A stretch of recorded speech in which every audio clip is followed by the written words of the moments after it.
Stuart Darrell here with Darrell Capital Management. When the Fed raises rates, something breaks. This adage has been a primary source of anxiety for investors as the Fed has raised interest rates to combat inflation. It took 8 hikes, totaling 4.5 percentage points, to finally break something. That something was Silicon Valley Bank.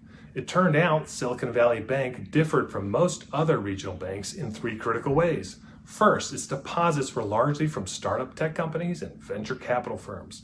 Second, deposits from this niche industry skyrocketed over the last few years as startups raised vast amounts of money and parked it at the bank.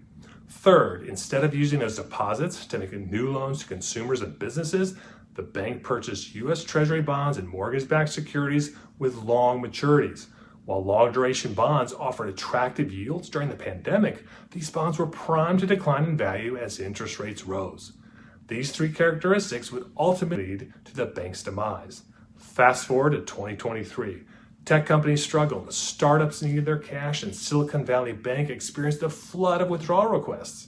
At the same time, the value of the bank's bond portfolio was depressed as a result of the recent rise in interest rates. Silicon Valley Bank found itself caught in an asset-liability mismatch. The bank's assets, their loans and investments, were unable to cover their liabilities, their deposits. The bank was forced to sell large bond positions within its portfolio and realized billions of dollars in losses in the process. The losses drained the bank's capital cushion and pushed the bank to insolvency. The stock market swooned on the news. Then, similar scenarios played out at Silvergate and Signature Bank, 2 niche banks that focused on the crypto industry. Regulators stepped in this week to guarantee all deposits for Silicon Valley Bank and Signature Bank.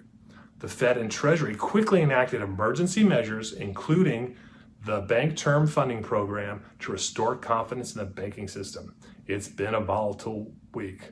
We believe regulators and the Federal Reserve have taken the necessary steps to contain a wider spread banking contagion. That said, expect more banks to be in the news. Now, there may be a silver lining in all this. This week's developments will certainly shape the outcome of the Fed's next monetary policy meeting, March 21 to 22. Barely a week ago, Jerome Powell suggested the Fed would debate the merits of half a point hike versus a smaller quarter-point increase due to the tight labor market and persistent inflation. While a quarter-point increase is widely expected, there's an outside chance that the Fed could hold rates steady. Regardless, the silver lining may be that the end of this rate tightening cycle is closer than previously thought. In terms of investment positioning, we remain focused on stress testing portfolios, evaluating individual positions, and managing cash positions, especially in light of FDIC insurance levels and the benefits of purchased money market funds. If you'd like additional guidance or insight, read the blog below or schedule a call. Until next time.